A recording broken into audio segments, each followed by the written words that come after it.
देखिए, कल का जो हमारा टेस्ट था आपका सीपीपी नंबर 20 था, और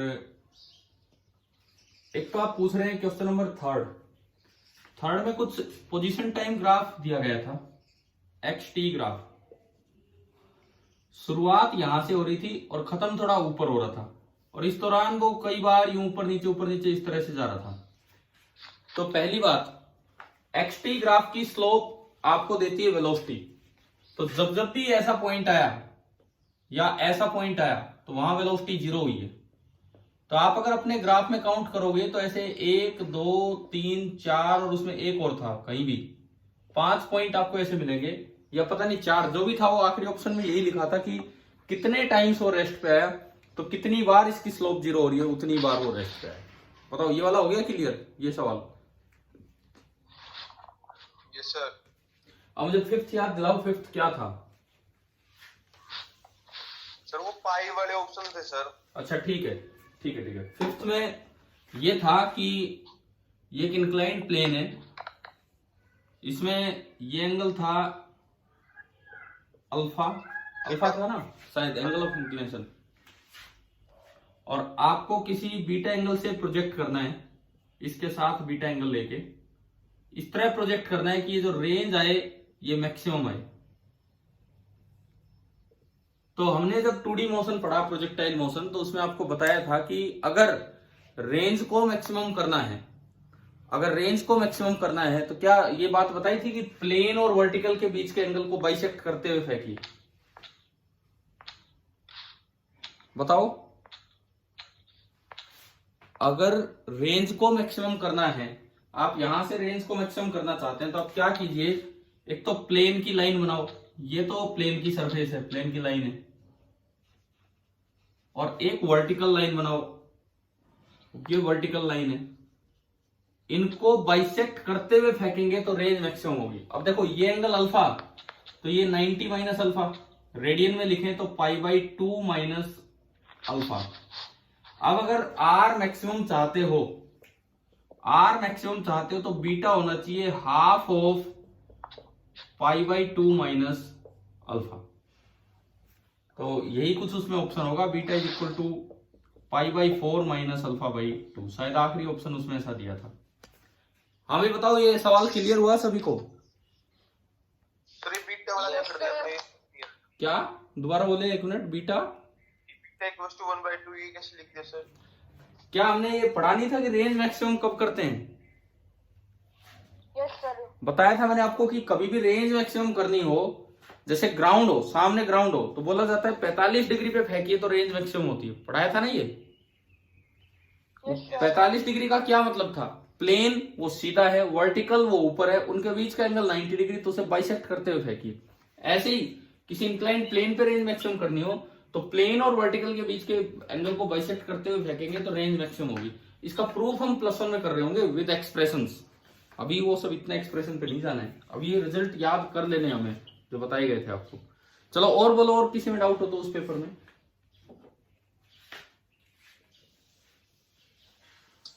क्वेश्चन 10 क्या था बताओ, 10th कौन सा था?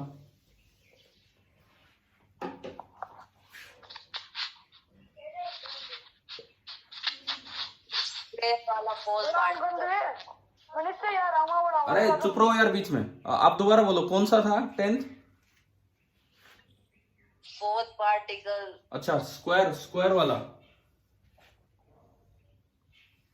4 पार्टिकल हैं, चारों कॉर्नर पे हैं। स्क्वायर की एज लेंथ कितनी थी? ए दी थी कि डी? ए सर। और ये चारों v स्पीड से एक दूसरे की तरफ चलना स्टार्ट करते हैं ऐसे। तो क्या ट्रायंगल वाला क्वेश्चन करना आ गया था आपको? ट्रायंगल वाला? Yes sir. तो स्क्वायर वाला भी बिल्कुल सेम वैसे ही है। सबसे पहले तो निकालो time of meeting. Time of meeting का फॉर्मूला है इनिशियल सेपरेशन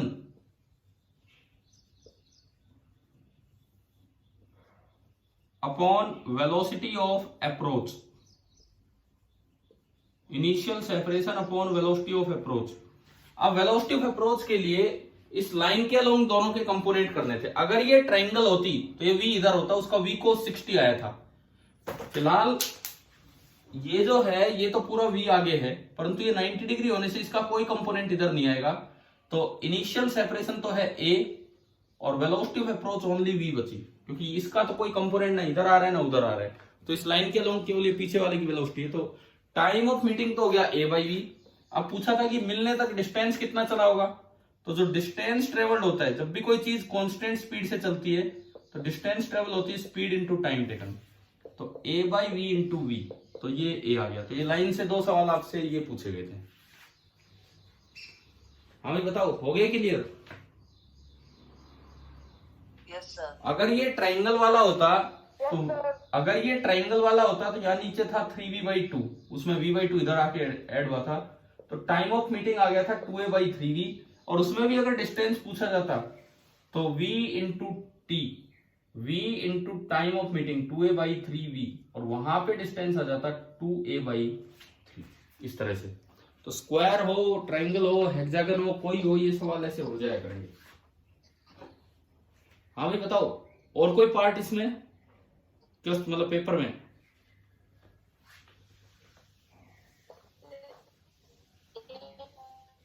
और कोई डाउट बचा है क्या पेपर में? कोई कुछ बोल रहा है, आवाज बहुत ही हल्की फुल्की आ रही है। 11th क्या था? 10th और 11th ये दो नहीं थे क्या? ये जो मैंने अभी करवाए। During shooting of Super 8. अच्छा अच्छा, मर्द फिल्म का क्वेश्चन है 11th तो अमिताभ बच्चन वाला। हाँ हाँ सुनो, अमिताभ बच्चन और अमृता सिंह दोनों एक दूसरे की तरफ आ रहे हैं, कितनी वेलोसिटी से आ रहे हैं? 4 किलोमीटर पर आवर। दोनों के बीच का इनिशियल सेपरेशन कितना है? 400 मीटर। 400 मीटर। और एक कुत्ता यहां से भागना स्टार्ट करता है, एक कुत्ता यहां से भागना स्टार्ट करता है, और वो एक बार उधर जाता है एक बार इधर आता है। तो पूछा है कि जब ये दोनों मिले तब तक कुत्ता कितना चल चुका होगा? कुत्ते की स्पीड कितनी है? 30 क्या? 30 आगे क्या? Kilometre per hour. Kilometre per hour. तो speed of dog is 30 kilometre per hour. तो आपको क्या करना था, केवल इनका टाइम ऑफ मीटिंग निकाल लेना था, कितनी देर में मिलेंगे पहले ये निकाल लो, और फिर उस टाइम को स्पीड ऑफ डॉग से मल्टीप्लाई कर दीजिए, तो उससे ये डिस्टेंस आ जाएगी। टाइम ऑफ मीटिंग कैसे आएगा? देखो, जब दोनों अपोजिट डायरेक्शन में चलते हैं तो रिलेटिव वेलोसिटी क्या होगी? ऐड होंगी, इनकी स्पीड की ऐड हो जाएगी। तो एक के रिलेटिव मतलब एक को रोक दो, जैसे इसको रोक दो, अमिताभ बच्चन को रोक दो, ठीक है? तो और ये अमृता सिंह इधर से चल के आएगी। अब इसका स्पीड इसमें 4 ऐड की इधर, तो इसमें भी 4 ऐड होगी। तो अगर ये अमिताभ बच्चन रेस्ट पे है तो ये कितनी स्पीड से आ रही है इधर? 8 किलोमीटर पर आवर। और डिस्टेंस कवर करना है 400 मीटर। 400 मीटर का मतलब है 0.4 किलोमीटर। 0.4 किलोमीटर, इतना डिस्टेंस कवर करना है। तो time taken to meet distance upon speed 8 kilometre per hour. तो ये किलोमीटर से किलोमीटर का है, ये बचा 1/20 आर। 1/20 आर, इतनी देर में ये दोनों मिलेंगे। अब अगर डिस्टेंस कवर्ड बाय डॉग लिखना हो, कुत्ता तो कांस्टेंट स्पीड से भाग रहा है, तो that is speed of dog into 1/20, क्या लिख रहे हैं हम? v into T. हाँ 1.5 किलोमीटर। तो ये 0 0 ये आ गया 1.5 किलोमीटर, यानी कि 1500 मीटर। यही उसका आंसर था। और बताइए, और कोई क्वेश्चन? और कोई भी क्वेश्चन जो इससे रिलेटेड हो बताओ। No sir. हो गया, तो ठीक है, आपने वो स्क्वायर वाला बताया, तो उसमें हेक्सागन लेके बता दो एक बार एग्जांपल। ठीक है। ये जो मिलने वाला क्वेश्चन था, हेक्सागन वाला एग्जांपल आप इसमें देख लीजिए।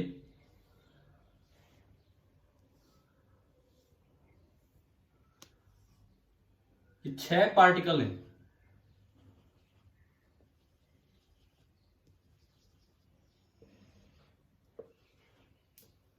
6 पार्टिकल्स हैं। अब देखो सब मान लो इनके बीच का इनिशियल सेपरेशन है a और सब एक दूसरे की तरफ v स्पीड से चल पड़े, तो करना कुछ नहीं है, ट्रायंगल की तरह ही है। हेक्सागन में बाहर वाला एंगल 60 डिग्री हो जाएगा रेगुलर हेक्सागन में, ट्रायंगल में अंदर वाला था, तो इसका बाहर कंपोनेंट बनेगा v cos 60। v cos 60 मतलब v/2।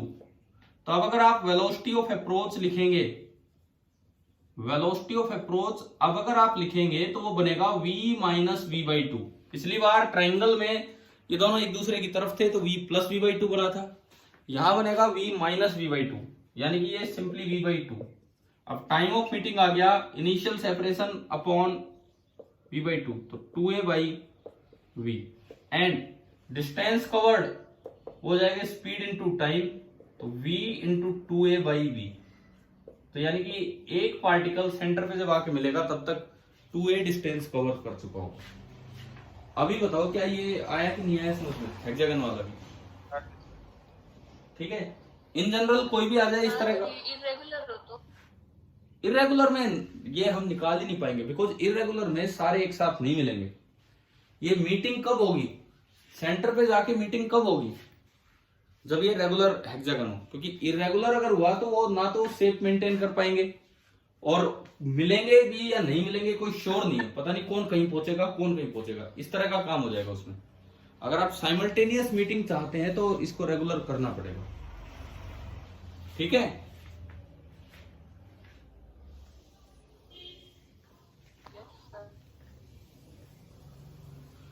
और कोई इससे रिलेटेड डाउट हो तो बताओ, मोशन से रिलेटेड कुछ भी नहीं है तो हम हमारे पार्ट पे थे laws of motion. Laws of motion में मैंने कल आपको टेंशन एंड थ्रस्ट फोर्स उस तरह की चीजें, एटवुड मशीन और वो सब चीजें करवाई थी। अब आप remaining part laws of motion का अपने आप रिवाइज कीजिए थ्रू क्वेश्चंस या किसी भी तरीके से, जो भी आपके पास मैटर हो वहां से आप रिवाइज कर लेना, ठीक है। इसमें अगर एक हल्का फुल्का इंट्रोडक्शन फ्रिक्शन का दिया हो मैंने, क्या 9th में फ्रिक्शन पढ़ाया था वहां पे कि 3 तरह के फ्रिक्शन होते हैं, स्टैटिक बताए थे क्या, बताओ? Yes sir. ठीक है ठीक है। Yes sir. यूं बताओ, एक बात बताओ, ये एक रफ सरफेस है और यहाँ पे कोई स्टूल रखा हुआ है, रफ सरफेस है, यहाँ पे कोई स्टूल रखा हुआ है, एक तरह से कोई चेयर रखी हुई है, मान लो कोई चेयर रखी हुई है, रफ सरफेस है, तो उस पर फ्रिक्शन फोर्स कितना लग रहा होगा, 0 कि नॉन जीरो? अभी 0 लगेगा जब तक आप कोई फोर्स नहीं लगाओगे। अगर आप बाहर से फोर्स अप्लाई करोगे तो ही उस पे एक फोर्स लगेगा अपोजिट डायरेक्शन में, और रोकने वाला फोर्स वो होगा स्टैटिक फ्रिक्शन। तो लॉज ऑफ मोशन में थोड़ा फ्रिक्शन इंक्लूड आप कर देना भाई। किसी बच्चे ने अगर 2 चीजें ऑन की हैं बंद कीजिए।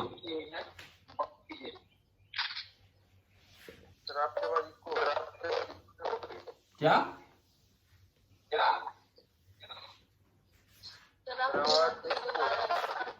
यार, किसी स्टूडेंट ने शायद दो फोन या मोबाइल लैपटॉप कुछ भी ऑन कर रखा है, वो एक चीज पे सुने तब आवाज समझ में आएगी।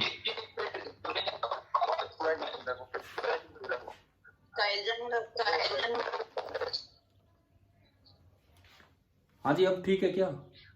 हाँ ठीक, बंद करो भाई इसको, नहीं तो क्लास ही डिस्टर्ब होगी ऐसी। साहिल जांगड़ा है, तो साहिल जांगड़ा को समझ में नहीं आ रहा फिर। चलो देखो, अब सुनो आगे। लॉज ऑफ मोशन में फ्रिक्शन वाली चीजें आप इंक्लूड कर लेना, अपने नोट्स थोड़े रिवाइज करना। अभी मैं इस क्लास में, एक बच्चे ने कल ये बोला कि सर ये समझा दो, ये 9th के नहीं 10th से है, तो मैं एक बार ये वाला पॉइंट ले रहा हूं, गोल्ड लीफ इलेक्ट्रोस्कोप। हालांकि हम रिवीजन 9th का ले रहे थे, बट एक स्टूडेंट के डिमांड पे हम ये वाला टॉपिक ले रहे हैं, GLE गोल्ड लीफ इलेक्ट्रोस्कोप। क्या ये नाम पीछे लिया है हमने कभी, गोल्ड लीफ इलेक्ट्रोस्कोप, या नहीं? 10th क्लास में ये टॉपिक पढ़ाया है कि नहीं पढ़ाया, बताओ। देखिए क्या होता है, सुनो। एक कंटेनर होता है, बड़ा है।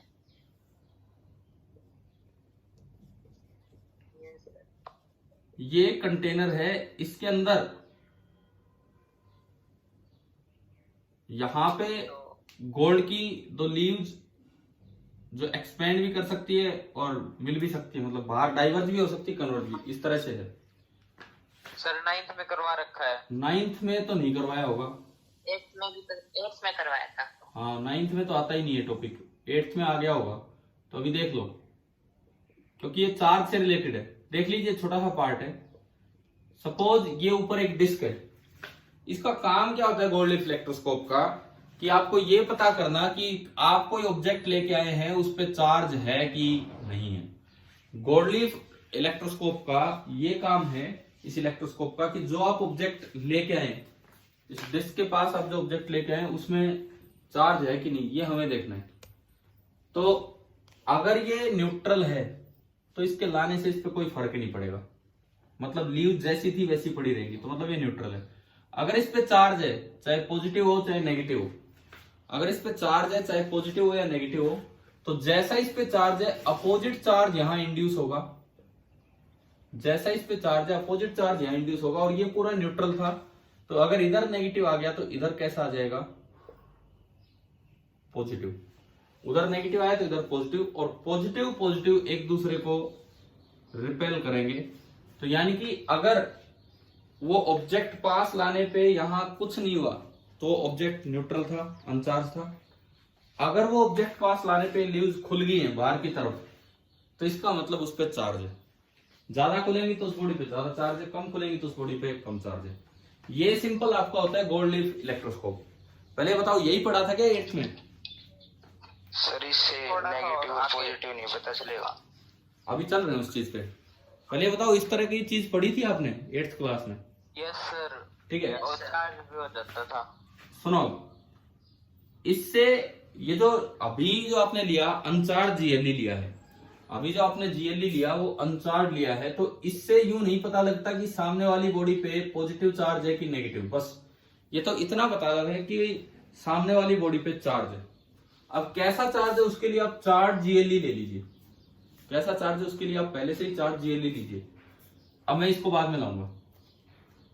सपोज कीजिए पहले से ही मेरे पास चार्ज जीएलई है और उस पे मैंने पॉजिटिव चार्ज दे रखा है, उस पे मैंने पॉजिटिव चार्ज दे रखा है और लीव्स कुछ खुली हुई थी, लीव्स कुछ खुली हुई थी। अब इससे पता लग जाएगा कि सामने वाली बॉडी पे कैसा चार्ज है। देखो, पहले तो आप अनचार्ज जीएलई के पास ले जाओ ऑब्जेक्ट को। अनचार्ज जीएलई के पास ले जाने से आप यूं देख लीजिए कि लीव्स में कुछ हुआ तो उस पे चार्ज है। अब कैसा चार्ज है वो पता करने के लिए मैंने एक चार्ज जीएलई लिया। मान लो लाइट चार्ज है, सपोज लाइट चार्ज है, हमें पता है कि इस पे पॉजिटिव दे रखा है और उस पे भी पॉजिटिव है, तो क्या होगा, पॉजिटिव के पास इंड्यूस होगा नेगेटिव, पॉजिटिव के पास इंड्यूस होगा नेगेटिव, तो दूसरी साइड और ज्यादा पॉजिटिव आ जाएगा। और ज्यादा पॉजिटिव आ गया तो कूलम्ब्स लॉ से लीव्स और ज्यादा डाइवर्ज हो गई।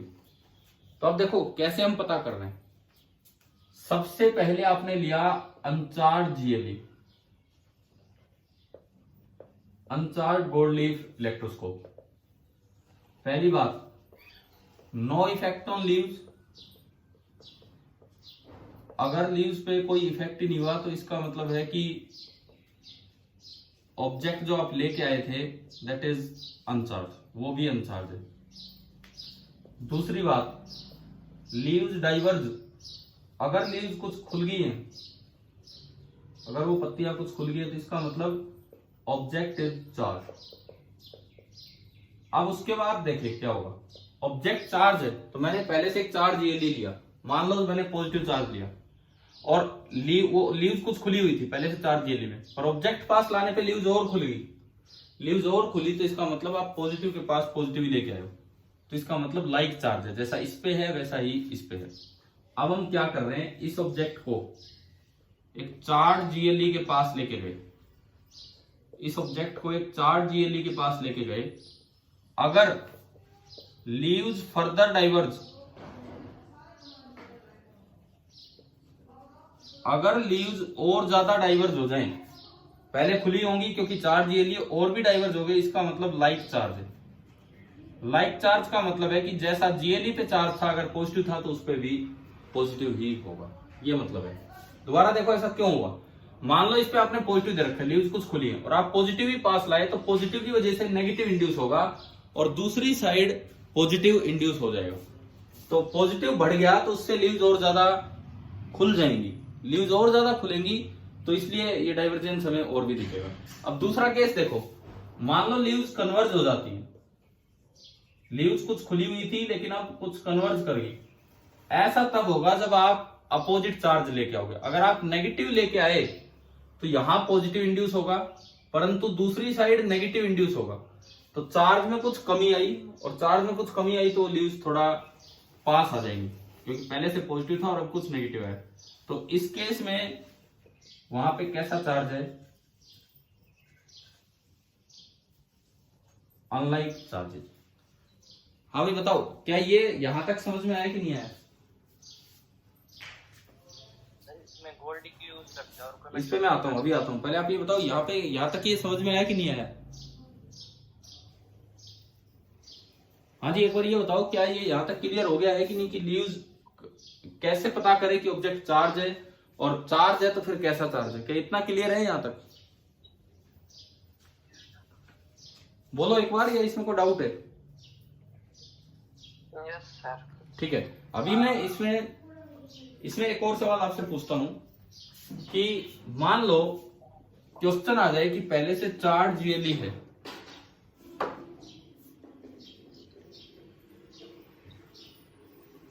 पहले से एक चार्ज जीएलई है और उसकी लीव्स कुछ खुली हुई है।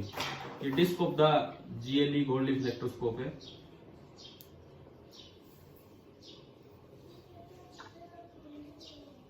ये है, लीव्स कुछ खुली हुई है और बाहर से एक्सरे डाल दी जाए,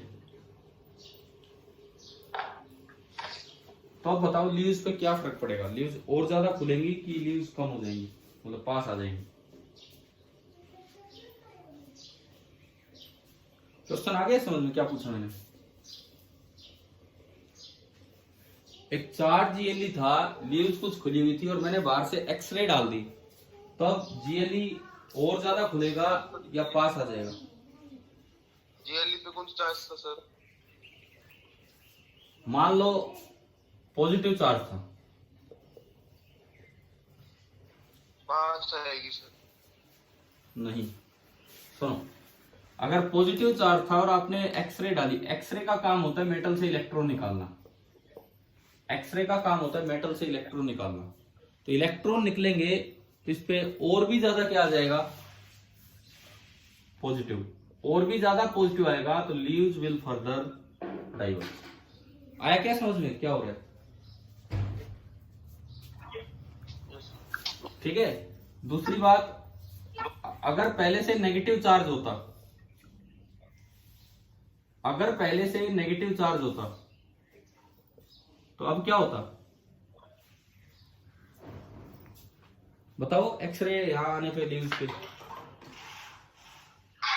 हाँ सर। अब हाँ इलेक्ट्रॉन निकले हैं तो नेगेटिव चार्ज में कुछ कमी होगी और लीव्स थोड़ा कन्वर्ज कर जाएंगी, पास आ जाएंगी।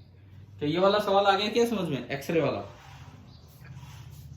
ठीक है, लेकिन इसमें एक बात का ध्यान रखना है, अगर कंटेनर में एयर होती, ये तो हम इवैक्यूएटेड मान के चल रहे हैं, अगर दिया हो कि कंटेनर में एयर है तो एक्सरे लीव्स तक पहुंच नहीं पाएंगी और एयर मॉलिक्यूल्स को ही आयनाइज कर देंगी।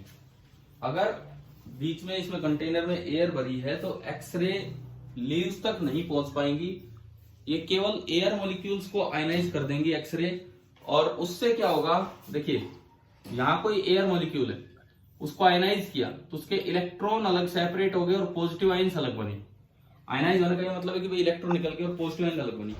अब अगर लीव्स पे पहले से पॉजिटिव चार्ज था तो वो इलेक्ट्रॉन को अट्रैक्ट करके न्यूट्रल हो जाती है, और लीव्स पे पहले से अगर नेगेटिव चार्ज था तो वो आयंस को अट्रैक्ट करके न्यूट्रल हो जाते हैं। दोनों ही केस में लीव्स न्यूट्रल हो जाती हैं और वो कोलैप्स कर जाएंगी, मतलब आपस में टच कर जाएंगी। तो ये एक्सरे वाला बताओ पूरा समझ में आया कि नहीं? क्या क्या बताया मैंने यहाँ पे? देखो एक बार दोबारा से सुन लो, अगर ये इवैक्यूएटेड कंटेनर, एक बार दोबारा सुन लीजिए, अगर ये इवैक्यूएटेड कंटेनर है, अंदर एयर नहीं है तो एक्सरे सीधी इस पे आएंगी, ये जो लीव्स होंगी इन पे। अब अगर पहले से पॉजिटिव चार्ज था तो इलेक्ट्रॉन निकलने पे और ज्यादा पॉजिटिव चार्ज हो जाएगा तो लीव्स और भी ज्यादा डाइवर्ज कर जाएंगे। अगर पहले से नेगेटिव चार्ज था तो इलेक्ट्रॉन निकलने पे थोड़ा नेगेटिव चार्ज में कमी आएगी तो लीव्स कुछ कन्वर्ज कर जाएंगे। दूसरा केस, अगर यहाँ एयर है, अगर यहाँ पे एयर है तो क्या होगा, अगर यहाँ पे एयर होगी तो एक्सरेज एयर तक नहीं, सॉरी लीव तक नहीं पहुंच पाएंगी, वो केवल एयर मॉलिक्यूल्स को ही आयनाइज कर देंगी। और उससे क्या होगा कि जो अगर लीव्स पे पॉजिटिव चार्ज था तो जो एयर मॉलिक्यूल से इलेक्ट्रॉन निकले वो जाके उनको न्यूट्रल कर देंगे। अगर लीव्स पे नेगेटिव चार्ज था तो जो आयंस बनेगी वो जाके उनको न्यूट्रल कर देंगी। लेकिन दोनों ही केस में लीव्स न्यूट्रल हो जाएंगी और वो आपस में टच कर देंगे। अभी बताओ जीएलई से रिलेटेड ये छोटे छोटे क्वेश्चंस आ गए क्या समझ में, क्या है क्या नहीं? ठीक है। अब इसमें अगला सवाल ये था एक बच्चे का कि गोल्ड की ही लीव्स क्यों यूज की गई? गोल्ड ही जरूरी नहीं था, कोई भी ऐसा एलिमेंट चाहिए था जिसका, जैसे देखो आपने वो पढ़ा कभी, रदरफोर्ड एक्सपेरिमेंट पढ़े हैं? रदरफोर्ड एक्सपेरिमेंट, रदरफोर्ड अल्फा रे स्कैटरिंग एक्सपेरिमेंट पढ़ा है ना ये कभी किसी क्लास में? गोल्ड गोल्ड शीट, उसमें कौन सी फिल्म यूज की थी? Gold film. Gold film. तो ये एक्सपेरिमेंट्स में गोल्ड फिल्म लेने का ये कोई मतलब नहीं कि सोना ले लिया, सोने का कोई मतलब नहीं है। गोल्ड फिल्म लेने का ये पर्पज होता है कि एक तो गोल्ड का atomic number and mass number थोड़ा ज्यादा है, गोल्ड का न्यूक्लियस थोड़ा हैवी होता है, एटॉमिक मास नंबर थोड़ा ज्यादा होता है। तो उससे क्या होता है, जैसे अल्फा रे स्कैटरिंग एक्सपेरिमेंट हुआ, ये हुआ, गोल्ड थोड़ा स्टेबल रहता है अपने आप, यूं नहीं है कि भाई अपने ही आप हल्की सी टक्कर से ही वो इधर से उधर चला गया। जैसे अल्फा रे स्कैटरिंग एक्सपेरिमेंट की जब बात की गई उसमें गोल्ड इसलिए लिया गया कि जब अल्फा पार्टिकल आके टकराए तो ये मूव ना करे, बस वो अल्फा ही पार्टिकल वापस आ जाए। अगर मान लो मैं गोल्ड की बजाय कोई और हल्का पार्टिकल लेता तो हो सकता है अल्फा पार्टिकल वापस नहीं आ पाता, इसी को मूव करवा देता। इसी तरह से यहाँ पे क्या था, यहाँ पे हमें एक ऐसा पार्टिकल चाहिए था, सॉरी ऐसा मटेरियल चाहिए था जो केवल और केवल इलेक्ट्रोस्टैटिक रिपल्सन की वजह से डाइवर्ज या कन्वर्ज करे, केवल और केवल इलेक्ट्रोस्टैटिक रिपल्सन की वजह से डाइवर्ज करे। तो क्या क्या क्या दोबारा बोलो, बोलिए क्या कह रहे हो?